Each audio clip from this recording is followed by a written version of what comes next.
ორი კითხვა იყო. პირველი კითხვა რამდენადაც მე ვიცი და მეც ერთად ექსპერტებს ვეყნობი, ჩემზე უფრო მწოდნე ადამიანებს, რთული იქნება ძალიან იმ ზიანის ანაზღაურება, რომელიც უკრაინა მიაყენა და განაგრძობს ამ ზიანის მიყენებას რუსული ნავთობის ნავთობისა და გაზის სექტორისთვის, იმიტომ რომ ძალიან ბევრი მნიშვნელოვანი კომპონენტი ამ ქარხნების ამ ზოგადად ამ სისტემის არის უცხოური წარმოების და რუსეთი მოგეხსენებათ ახლა დასავლური სანქციების ქვეშ არის და დასავლური ტექნოლოგიები მისთვის პრაქტიკულად ხელმისაწვდომელია. ძალიან რთულად ხელმისაწვდომია, მოდი ასე ვთქვათ. ამიტომ რაღაც ქარხნების აღდგენას დასჭირდება თვეები, როგორც ამბობენ.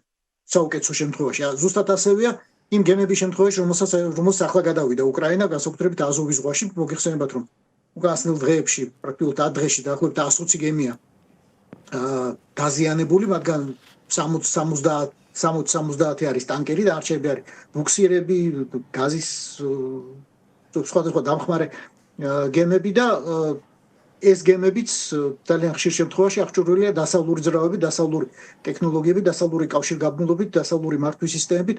ამის აღდგენა ძალიან რთული იქნება. მოკლედ უკრაინელებმა ძალიან კარგად იციან რას ურტყამენ, ძალიან კარგად იციან რა წერტილში ურტყამენ. მაგალითად იმ გემების თემას რო დაუბრუნდეთ, არ ურტყამენ გემების ავზებს, რომ გამოიწვიონ რაღაც დიდი ხანძარი. ურტყამენ მართვის პუნქტებს, ეგრეთ წოდებულ სამართავ ხიდებს, საკაპიტნო ხიდებს, იმიტომ რომ პრაქტიკულად გააჩერონ ეს გემები, ჯართად აქციონ გემები და გემი კი არ იძირება, მაგრამ იმის მართვა უკვე შეუძლებელია. და ამით მიაღწიეს იმას, რომ პრაქტიკულად აზოვის ზღვა გამორთეს რუსული სატრანსპორტო ქსელიდან. არა მარტო აზოვის ზღვა, არამედ აზოვ-დონის დამაკავშირებელი არხი, რომელიც ძალიან მნიშვნელოვანია რუსებისთვის, რუსული ეკონომიკისთვის, ამ არხით გადაიზიდება ძალიან დიდი რაოდენობით საწვავი გადაიზიდებოდა და როგორც ამბობენ, გადაიზიდება დაახლოებით მე-4 რუსული მარცვლეულისა, რომელიც საექსპორტოდ გადის, მოკლედ ძალიან სერიოზული ზიანი მიაყენეს უკვე უკრაინელებმა. ახლა იმ ინტერვიუს რო დავუბრუნდეთ, რომელიც რამდენიმე წუთის წინ იყო თქვენს ეთერში, აბსოლუტურად ბუნებრივი იყო ჩემთვის იმის მოსმენა, რომ რუსეთის მოქალაქე იმ პრობლემების მოსმენა, რაც რუსეთის მოქალაქე საუბრობდა, იმიტომ რომ დიახ, რუსები უკვე გრძნობენ, ყველა რუსი გრძნობს ამ ომის შედეგებს. გაიხსენეთ 2022 წელს რას ვამბობდით ყველანი ერთად. მთელი მსოფლიო რას ამბობდა, რომ ეს ომი არ გაჩერდება, სანამ ყველა რუსი არ იგრძნობს ამას, სანამ ყველა რუსამდე არ მოვა. მაგალითად ამბობდა, აი მოსკოვში და პეტერბურგში არ იციან, ვერ გრძნობენ ამ ომს, იმიტომ რომ იქ არც გაწევა, იქ არც პრობლემებია, იქ ღამის ცხოვრებაც კარგად მიდის. ახლა მოსკოვში და პეტერბურგში კი ბატონო, ეს არის მოსკოვის მკვიდრი, მაინც მინდა შევახსენო მაყურებელს, სპეციალურად შევარჩიეთ ჩვენ სწორედ დედაქალაქში მცხოვრები მოქალაქე. და აი ეს ცნობილი კითხვა, რომელიც რუსებს უყვართ ხოლმე, ანასტა ზაშტო. ანასტა ზაშტო არის უკვე მეორე კითხვა პრაქტიკულად, რომ პირველი კითხვა არის ეს რა ხდება? ეს რა ხდება და ომია, თურმე ყველგან ომია, თურმე მოსკოვში ომია, პეტერბურგში ომია. და ანას ზაშტო ჩვენ რა დავაშავეთ და მე ამის მერე უკვე დაიწყება, უნდა დაიწყოს ფიქრი უფრო სწორად. და ეს ფიქრი რას მოიტანს? უკვე რთული სათქმელია თქვენი რესპონდენტიც არ ქონდა გადაწყვეტილი და არ ქონდა საბოლოო პასუხი სადამდე მივა ეს ყველაფერი, ეს ფიქრი და ეს პროცესი სადამდე მივა, მაგრამ ფაქტია რომ სწორ გზაზე დგანა. ის ქვეყანა დგას სწორ გზაზე. ფიქრობს ყოველ შემთხვევაში სწორი მიმართულებით და იმედია დაიწყებს ფიქრს, რის გამო სჭირს ის უბედურება, რაც სჭირს, იმიტომ რომ უკრაინელებმა დაუზიანეს ძალიან მნიშვნელოვანი ინფრასტრუქტურა პრაქტიკულად, როგორც ამბობენ, 10 ყველაზე დიდი ნავთობგადამამუშავებელი ქარხანა უკვე დაზიანებულია და წყობრიდან გამოსულია ნავთობგადამუშავების როგორც ამბობენ 40-45%. ამიტომ რუსები იძულებულები არიან, რომ ბენზინი შეისყიდონ ბელარუსი, რომელიც საერთოდ არ აქვს ნავთობი. მათივე მიწოდებული ნავთობიდან გადამუშავებული ბენზინი შეისყიდონ. ასევე ყაზახეთიდან, მაგრამ ბელარუსას და ყაზახეთსაც ძალიან მწირი რესურსები აქვთ ამისთვის, იმდენად ვერ ეხმარებია რუსებს, რამდენადაც შეიძლება უნდოდეთ. ამიტომ რუსეთში ეს კრიზისი არის.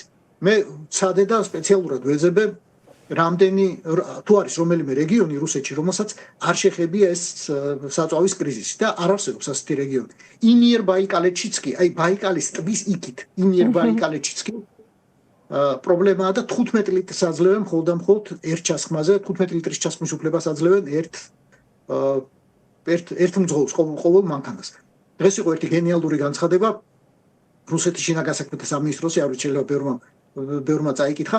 რუსეთის შინაგან საქმეთა სამინისტრომ განაცხადა, რომ მძღოლებს, რომელსაც ჩვენ ვაჯარიმებთ რიგებში დგომისასო, აქვს დღეიდან საშუალება მოგმართონ და ყოველ ამ ჯარიმას ცალ-ცალკე განვიხილოთ. ეხლა რისთვის აჯარიმებენ? აჯარიმებენ იმიტომ რომ დაუსრულებელი რიგებია 2 კილომეტრის ზოგი 4 კილომეტრია და ეს მანქანები განან ძალიან ხშირად სავალ ნაწილზე. იქ სადაც აკრძალულია დგომა.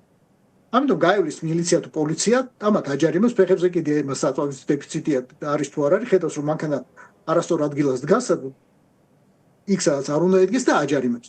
და ახლა მოკლედ მოიღო მოწყალება რუსეთის შინაგან საქმეთა სამინისტრომ და ნებადართო რომ ამ ძღოლებს მიმართოს საჩივი, გაასაჩიროს ის ჯარიმა, რომელიც გამოუწერეს იმის გამო, რომ რიგში გაან. ეხლა წარმოიდგინეთ ამ ძღოლის მდგომარეობა. თან იძულებულია რომ რიგში გაატაროს დღეები და ღამეები, იმიტომ რომ ბენზინი არ არის ქვეყანაში.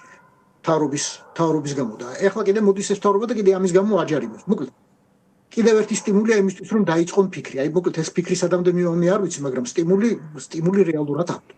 ნუ აქ ფიქრი სხვა შორის მე მითხრა ამ გოგონამ რომ აქ არის შიშის დაძლევის თემაც არის და ირანი მოიყვანა ამის მაგალითად რომ ის გამოვიდა ხალხი მაგრამ როდესაც ყავს ხელისუფლება რომელიც თავისუფლად მიიღებს სროლის გადაწყვეტილებას ეს ერთგვარ შიშს იწვევს და სხვა შორის თქვა რომ არ არის სწორი რომ თითქოს რუსულმა პროპაგანდამ მაინც მოახერხა ასე ვთქვათ ხალხის ტვინში შეღწევა და თქვა რომ ახალგაზრდები საერთოდ არ უსმენენ სალავიოვს მაგალითად და ეს ძალიან ცუდ ტონად ითვლება უბრალოდ აქ არის რომ ჩვენ ცხოვრობთ ქვეყანაში, რომელიც ერთი ლაიქის გამო შეიძლება დაგიჭირონ და აი ეს არის ყველაზე მნიშვნელოვანი და გადატეხონ ეს არ ვიცი, მართალი რომ გითხრა არც ვიცი ეს როგორ უნდა მოხდეს, მაგრამ ადაპტაცია ეკონომიკურ კრიზისთან არის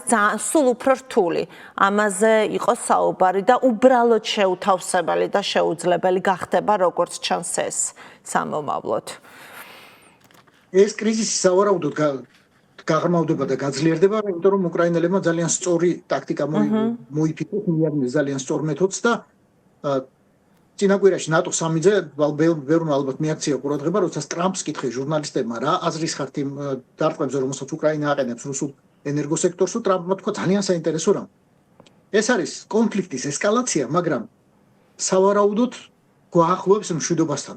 ეს ნიშნავს იმას, რომ პრაქტიკულად ტრამპმა კურთხევა მისცა უკრაინელებს ამ საქმიანობის გაგრძელების. ანუ რაღაცა არსებობს ტერმინი ესკალაცია დეესკალაციისთვის დაახლოებით როგორც ჩანს ეს არის ის, რასაც ახლა აკეთებენ. ალბათ, ხო, იმიტომ რომ ტრამპსაც ალბათ როგორც მთელ დასავლეთს იმედი აქვს, რომ როდესღაც მივა რუსეთი რაღაცა ზღვრამდე, რომ მიხვდება, რომ გაჩერდება, იმიტომ რომ რუსეთი არ უნდა დამარცხდეს უკრაინაში. რუსეთი მარცხდება უკრაინაში, მაგრამ ამას ვერ იგებს. რუსეთი უნდა დამარცხდეს რუსეთში. რუსეთში დამარცხების საუკეთესო გზა არის სწორედ აი ეს ნავთობისა და გაზის ინფრასტრუქტურის მოშლა. დიდი მადლობა.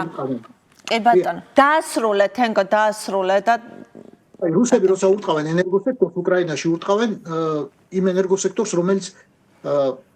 რომელიც არის სასიცოცხლო ადამიანებისთვის. ათმობის, ელექტროენერგიის და ასე შემდეგ და ასე შემდეგ. ეს ძალიან მნიშვნელოვანია, როდესაც ნავთობისა და გაზის ინფრასტრუქტურას ანადგურებ, მაგრამ ეს არ არის მომაკვდინებელი.